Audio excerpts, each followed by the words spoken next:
Olá, meus meninos, vamos agora, com mais um vídeo sobre realismo e o naturalismo, só que agora em Portugal, ok? Vamos lá, espero que todos vocês estejam bem, agora é momento de estudar.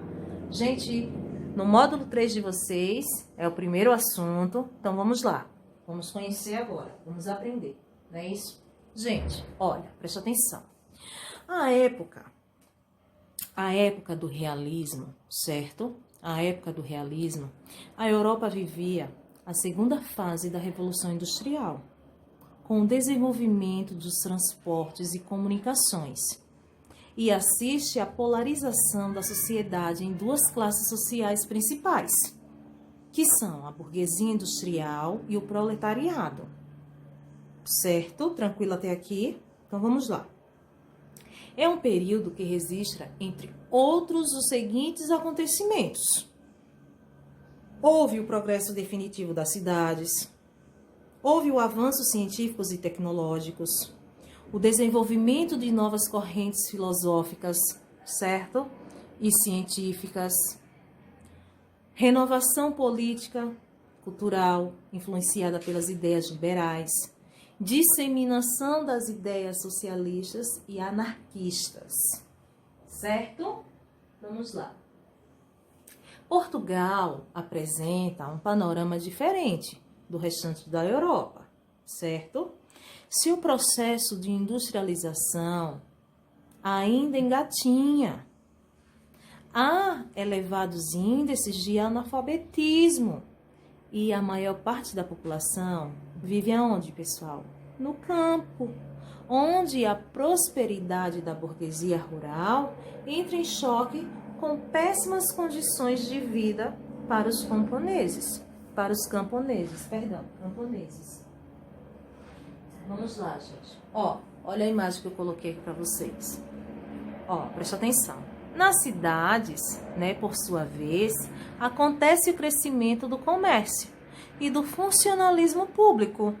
Essas contradições entre a vida no campo e nas cidades, juntamente com as desigualdades sociais, criam um clima de descontentamento generalizado, que terá consequências nas artes, certo? A essa altura, influenciadas pelas novas conquistas europeias, os artistas voltam-se então para a crítica e a denúncia social, certo, gente? Presta atenção. Os acontecimentos mais importantes da cultura portuguesa da época foi a questão Coimbra. Isso. Presta atenção. Que se tornou um marco de renovação ideológica e literária por ser uma polêmica entre os jovens realistas de Coimbra, identificados como as propostas novas, e os românticos de Lisboa, que são os conservadores e adeptos do continuismo. Gente, presta atenção. Em Lisboa, o veterano Antônio Feliciano de Castilho escreve um pós-fácil, a obra Poema da Mocidade, de Pinheiro Chagas, seu discípulo das letras. Esse pós-fácil, gente, ataca violentamente o ideário da geração 70. Por quê, gente? Os grandes líderes da prosa do realismo e naturalismo português foram Eça de Queiroz, Teófilo Braga e Ramalho Ortigão.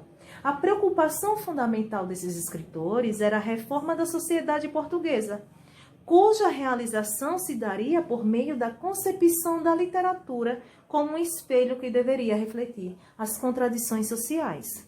Já conhecemos os procedimentos utilizados pelos artífices dessa visão da prosa literária, que se estendeu também a poesias e os textos doutrinários, tratando-se do retrato, da análise e da crítica das principais instituições sociais representativas da sociedade burguesa, a fim de demonstrar que essa classe fracassara com o regime político e social e, por essa razão, encontrava-se em declínio.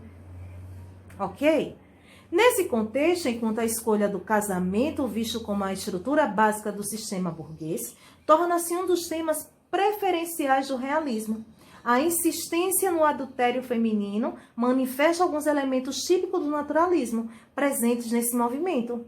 Trata-se da visão determinista, segundo a qual a mulher ela reduz-se à condição de fêmea submissa aos instintos e às influências ambientais. Além da família em decomposição, outros pilares da ordem social estão vigentes, tais como o clero e a aristocracia, são escolhidos como alvos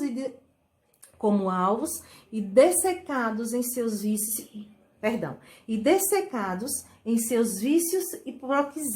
e hipocrisias. Esse aspecto atribui certo lastro polêmico e pedagógico ao romance realista português, especialmente em sua adesão ao naturalismo.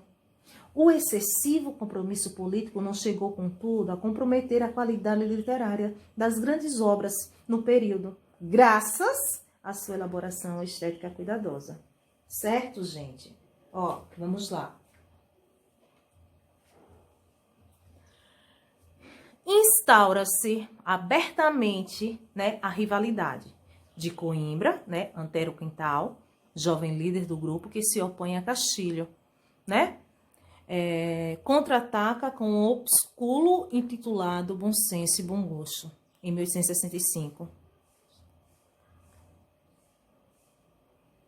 Estava deflagrada a questão Coimbra, que se tornou também conhecida como polêmica, né, do bom senso, do bom gosto, e foi responsável pela introdução do realismo natural em Portugal. Gente, essa de Queiroz não participou da polêmica, embora estudasse direito em Coimbra, viu? Mas foi integrante do grupo do Cenáculo, certo? Liderado por Antero de Quintal, e participou mais tarde das conferências democráticas do Cassino Lisbonense, né? Proferindo a conferência A Literatura Nova, né? O realismo como nova expressão da arte, certo? Realismo, naturalismo em Portugal. Ok? Espero que vocês estejam compreendendo. É legal, é fácil, não é difícil não. Olha, gente, presta atenção. Já sabemos que a segunda metade do século XIX ela é marcada por uma grave crise, né, em Portugal. Já vimos isso. Imerso em situação de grande atraso, o país ele contempla uma Europa renovada no plano político, social, econômico e cultural. Não apenas ele contempla, mas se vê invadido, né, pelas novas conquistas do velho mundo, já que uma juventude operosa, inteligente, está atenta àquilo que lhe chega. Observe que em 1864, Coimbra se ligava à rede europeia de caminhos de ferro, principalmente de França. O surgimento de uma evolução tecnológica e por decorrência cultural tende a esvaziar os ideais românticos que prevaleceram por quase 40 anos. Olha, gente, é nesse ambiente, observe, é nesse ambiente que floresce a geração de 70, influenciada pelos modelos franceses, buscados em Balzac, Flaubert e Zola. Os jovens acadêmicos portugueses observam as novas teorias, tais como o determinismo de Taine, o socialismo utópico, né, e o positivismo de Augusto Comte, além do evolucionismo de Darwin, entre outras novidades no campo da ciência e da filosofia. Ó, gente, presta atenção. O determinismo de Taine, segundo o qual o homem e o seu comportamento é, portanto, a arte, está condicionado a 3 fatores. A herança, que é o determinismo biológico hereditário, o meio, que é o determinismo social ou mesológico, e o momento, que é o determinismo histórico. Já o positivismo de Augusto Comte, que defendia a existência da razão e da ciência como fundamentais para a vida humana, pregando uma atitude voltada para o conhecimento positivo, concreto e objetivo da realidade. O criticismo e o anticlericalismo de Renan, que pregavam a revisão do papel histórico da Igreja Católica, apontando como mistificadora da verdadeira fé. O socialismo utópico, né, que propunha a organização de pequenos produtores em associações de auxílio mútuo, calcada em ideias antiburguesas e antirreligiosas. E o evolucionismo, né, entre outras novidades no campo da ciência e da filosofia. Ok? Vamos lá. Gente, para as características do realismo e naturalismo em Portugal. O realismo e naturalismo implica o distanciamento da subjetividade para o escritor. Ele aprofunda a narração de costumes contemporâneos da primeira metade do século XIX e de todo o século XVIII, certo? Vamos lá. Desnudam-se as mazelas da vida pública e os contrastes da vida íntima, e buscam-se para ambas causas naturais ou culturais. O escritor se sente no dever de descobrir a verdade de suas personagens, né, no sentido positivista, dissecar os motivos de seu comportamento. Vamos lá. Estreitando o horizonte das personagens e do seu comportamento nos limites de um acontecimento, o romancista ele acaba recorrendo com frequência a um tipo e a situação típica, né? A procura do típico leva muitas vezes o escritor ao caso e daí ao patológico. Em termos de construção, ocorre uma limpeza do processo expressivo, com a eliminação dos exageros românticos. Assim, gente, o romantismo ao realismo há uma passagem do idealizante ao factual, que pode ser esquematizada nas seguintes características: na objetividade, exame da realidade exterior ao indivíduo, a realidade sem o intermédio da imaginação e do sentimentalismo, o racionalismo, que é a inteligência como único meio para a compreensão da realidade objetiva, a universalismo, o impersonalismo, que busca da verdade universal, impessoal, captada pelos sentidos e pela inteligência, e só aceita quando passível de ser testada.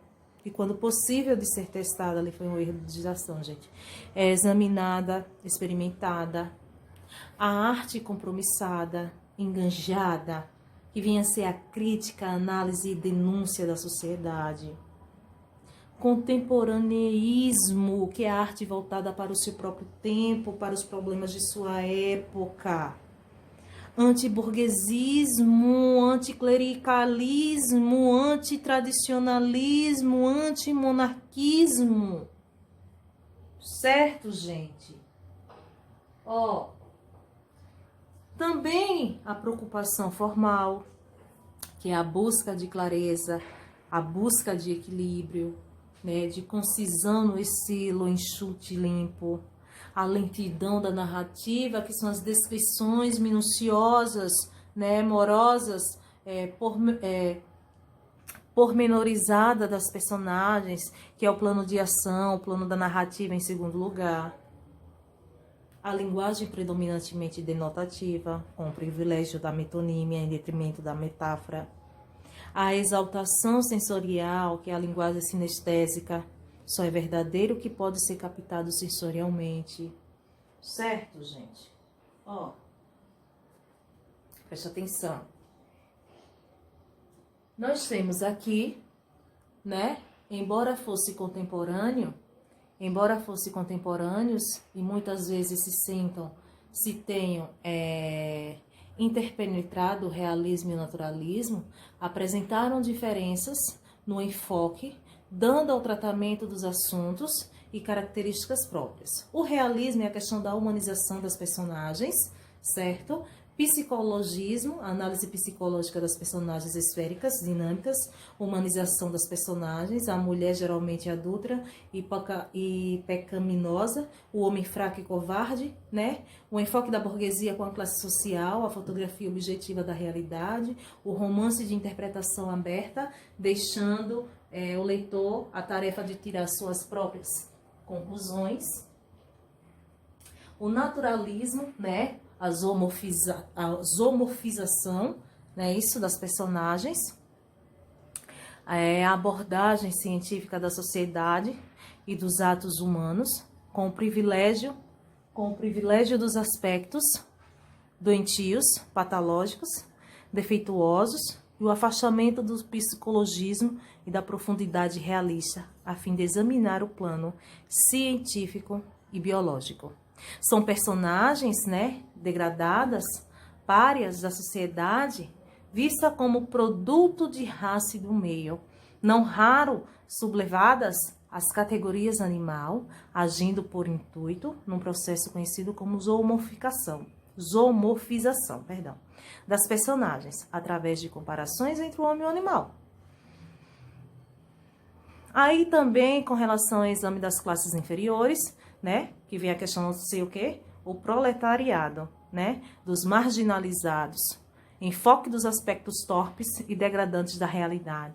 Romance de tese experimental, calcado na experimentação científica com a preocupação social e política. E aí, eu tenho que mostrar para vocês, se não deixar de falar, né, sobre Eça de Queiroz, um dos maiores prosadores portugueses. Considerado um dos maiores prosadores em língua portuguesa, Eça de Queiroz é o criador de uma vasta obra que pode ser dividida em 3 fases. A primeira delas, a literatura empregada no romantismo social, com forte influência no escritor Victor Hugo. A segunda fase é sua adesão ao naturalismo, preservando a densidade artística do escritor, na precisão como que cria retratos da sociedade portuguesa e também na sua originalidade, na influência e no vigor narrativo. E a terceira fase é a meditação filosófica e esperançosa em valores humanos e espirituais. Certo, gente? Ó, presta atenção. E aqui eu finalizo para vocês com a continuação no entendimento de vocês através da atividade. Essa atividade se encontra nas páginas 3 a 10. Gente, calma, não é muita atividade não, é pouca atividade, certo? Que vocês irão contribuir com o que vocês aprenderam, né? Sobre o realismo e o naturalismo em Portugal, certo? Então, vocês irão fazer a atividade da página 3 até a página 10. Espero que vocês tenham gostado. Bons estudos e até a próxima aula. Tchau, tchau, crianças.